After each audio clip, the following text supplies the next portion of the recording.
They called it the empire that ruled half the known world. Yet its greatest victories weren't won on the battlefield. Its power came not from swords, but from ideas, tolerance, and vision. It was an empire so ahead of its time that even its enemies couldn't help but admire it. This was Persia, the first great superpower, the empire that conquered without a sword. Imagine the ancient world around 550 BCE. Warring kingdoms fought endlessly for survival, each new ruler rising through bloodshed, each empire collapsing under its own cruelty. And then, from the rugged mountains of Anshan in modern-day Iran, came a young ruler, Cyrus, a man who would forever change what it meant to conquer. Cyrus the Great was unlike any ruler before him.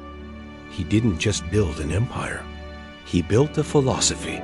When he rose against the mighty Median Empire, people expected another tyrant seeking glory. Instead, when he won, he did something unheard of. He spared his enemies. He married the daughter of the defeated king.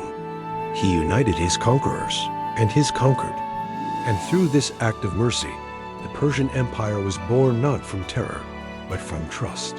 While other empires built their legacy on ashes, Cyrus built his on respect. When his armies marched into Babylon, then the richest city on earth, the world held its breath. Babylon had fallen before, but never gently. Yet instead of looting, Cyrus entered the city peacefully. He freed enslaved peoples, including the Jews who had been held captive for generations, and allowed them to return home. On a clay cylinder known today as the Cyrus cylinder, he recorded his decree of freedom, making it one of history's earliest declarations of human rights. 2.5 millennia later, that small piece of clay would inspire the very language of the modern human rights movement. But Cyrus's genius wasn't just compassion. It was strategy. His empire stretched from the Indus Valley to the Aegean Sea, nearly 3,000 miles, and yet it stayed remarkably stable for centuries. How? By letting people live as they were. Each province or satrapy was governed by a local leader, a satrap, who collected taxes and kept order. People were free to speak their languages, practice their religions, and maintain their customs. The Persians didn't erase cultures, they preserved them. To millions of people across continents, Persia didn't feel like an invader. It felt like an umbrella. Even the infrastructure reflected this philosophy. The Royal Road, stretching nearly 1,700 miles, connected distant lands so efficiently that messages could travel from Sardis to Susa in just a week, a journey that would take an ordinary traveler 3 months. Along the way were stations with fresh horses, food, and guards, all maintained by the empire. One Greek historian marveled, neither snow, nor rain, nor heat, nor darkness of night prevents these couriers from completing their appointed course. Sound familiar? That's where the motto of the modern postal service came from, born in ancient Persia. And then there was Persepolis, the city of dreams, carved from stone and imagination. It wasn't a fortress of war, but a symbol of harmony. Reliefs on its walls showed dignitaries from every corner of the empire, bringing gifts, not slaves, not soldiers, but citizens united under a shared banner. The art didn't depict fear, it depicted dignity. Yet even golden ages have shadows. After Cyrus's death, his empire passed to Cambyses, his son, who ruled with less grace. When Cambyses died mysteriously in Egypt, chaos erupted. But from that chaos rose Darius the Great, a man who turned Persia into the most advanced empire the world had ever seen.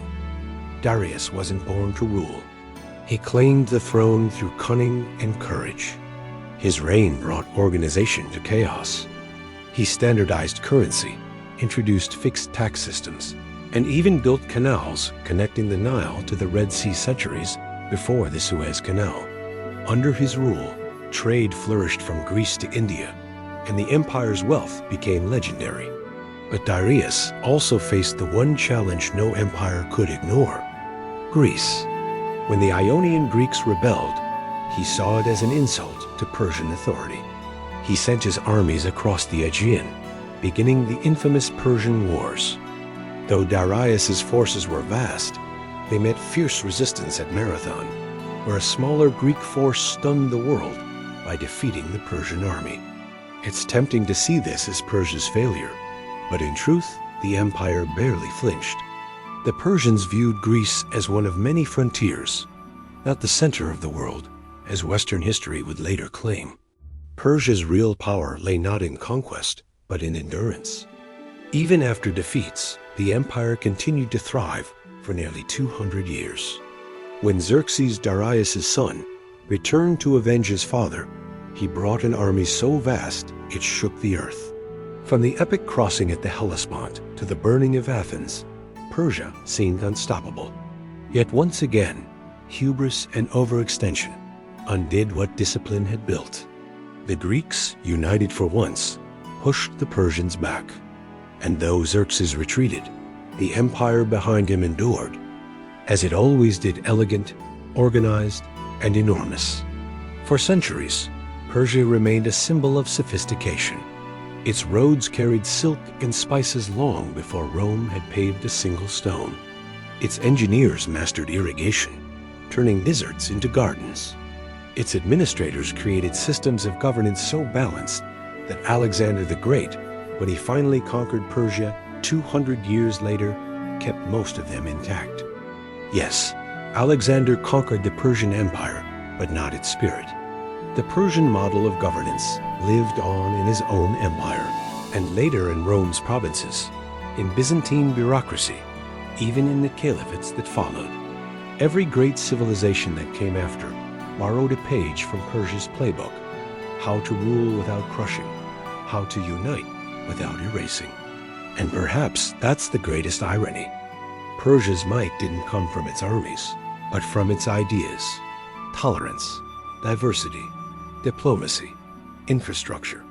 In an age where kings demanded obedience through fear, the Persians discovered that loyalty built on respect lasts longer than any sword's edge. When you trace the story of humanity's progress, the first postal system, the first declaration of human rights, the first global network of trade, it's impossible not to see Persia's fingerprints. Even the very word paradise comes from the old Persian word paradisa, meaning walled garden. To the Persians, a perfect world wasn't one conquered by blood, but one cultivated through harmony. And maybe that's why their empire, though buried under centuries of dust, still feels alive. The ruins of Persepolis may be silent, but they whisper of a time when civilization chose inclusion over annihilation, reason over rage. So when we think of conquerors, we remember Alexander, Caesar, Napoleon, men who ruled by the sword. But perhaps the truest conqueror was the one who showed that power doesn't have to destroy to be absolute. The empire that conquered without a sword didn't just rule the world, it redefined what it meant to be human.